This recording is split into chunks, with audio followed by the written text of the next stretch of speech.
Catch the Eye. Thank you. Commissioner, if any of us woke up one morning to find our rich neighbour had dumped their toxic rubbish on our front yard, we would be furious, and yet that is what the EU is doing every day. Every year, tons of toxic waste is shipped from the EU to developing countries against European environmental law, smuggled through ports with very weak controls.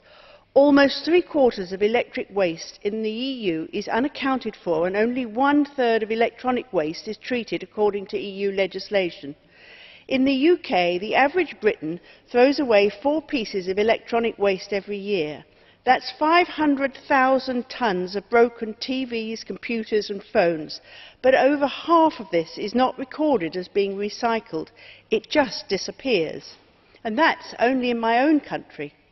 The export of controlled waste from the EU for disposal is prohibited under current legislations, yet annually illegal shipments from the EU are thought to average about 22,000 tonnes.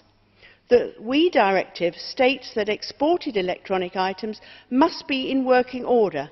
However, this relies on effective EU-wide inspection policies, which are clearly missing. This waste contains lead, cadmium, barium, mercury, brominated flame retardants and other chemicals and plastics that become hazardous when burned.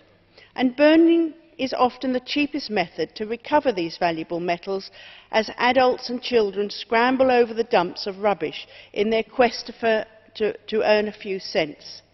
We cannot ignore the environmental and health impacts of this scandal, which affect the most vulnerable.